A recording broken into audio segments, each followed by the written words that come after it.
Welcome to Today on a Thursday morning, March the 6th, 2014, a chilly Thursday morning here in New York City. I'm Willie Geist along with Al Roker, Natalie Morales, and Tamron Hall. Who found kryptonite and fashioned a lovely brooch. Oh, it's funny? It really is not that funny. I mean, really, I know. Superman wouldn't find it very funny. I actually think it looks like a bug, like a cicada. It does, well, it looks like a crab. Even, maybe a crab? Yeah, I have crab. Okay. No!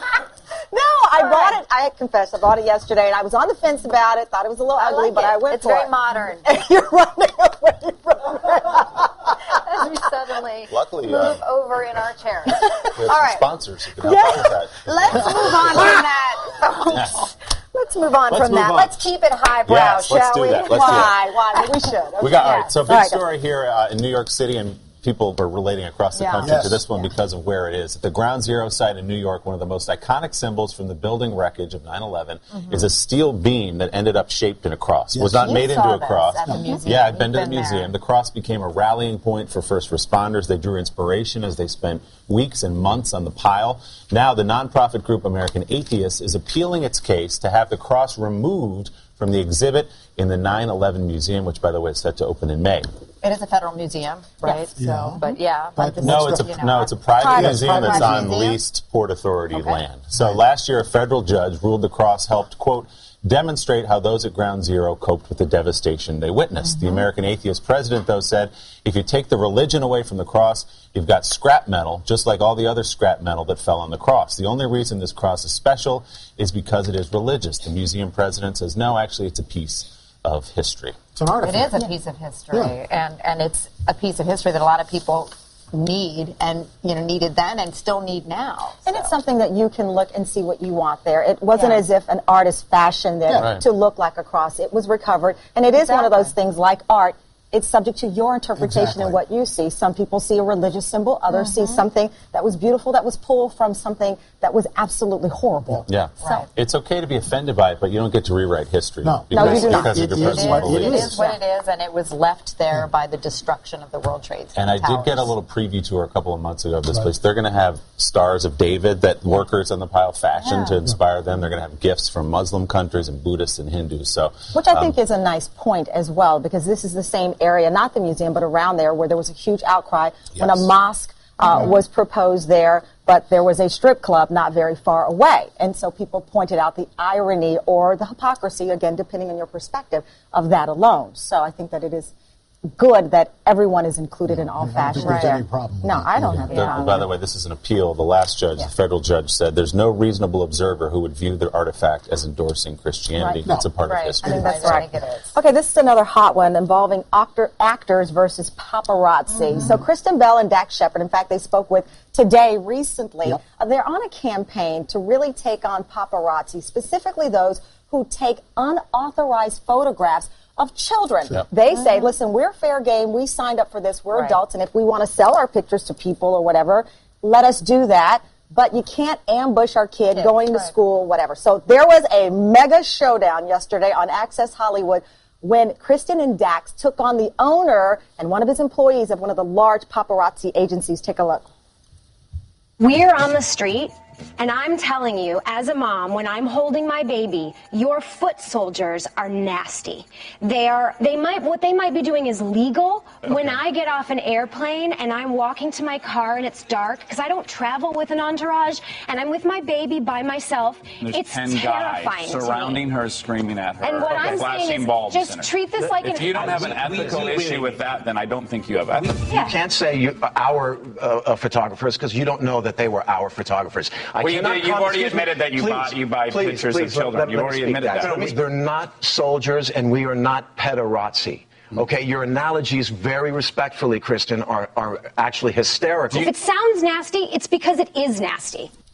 Very passionate argument. It was passionate. It was honest. Dax and Kristen have an 11-month-old, beautiful baby daughter. Today's Show, by the way, like other magazines, People, Entertainment Tonight, have decided not to show these photos.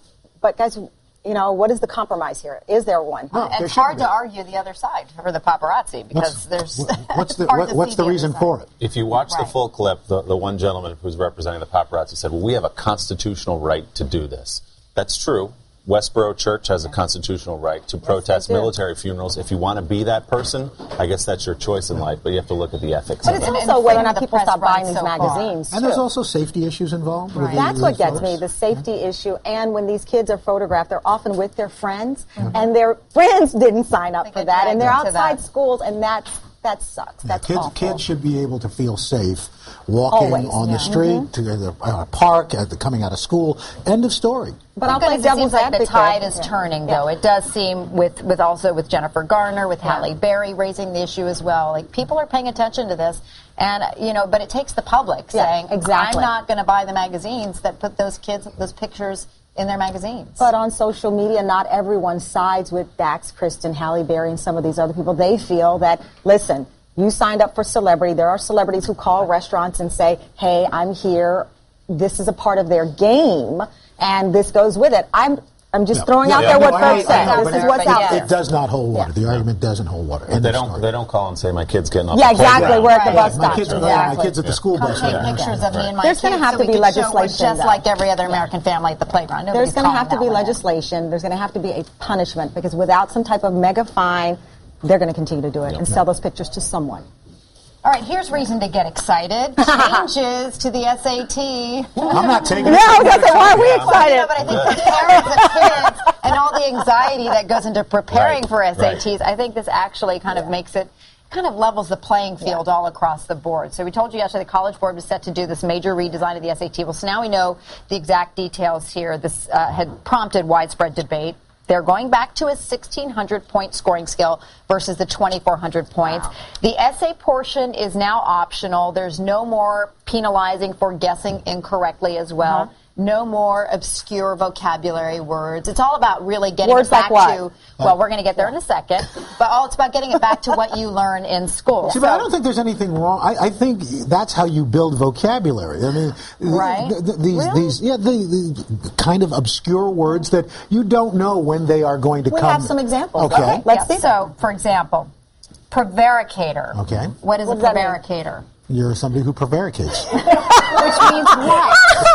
Exactly why it should be gone. What? Well, usually you would get, it says a person who speaks so as to avoid the truth. But we should, usually it's a multiple choice. We don't have the multiple choice. You often are a prevaricator. I am. You speak to avoid the truth. I'm a weatherman.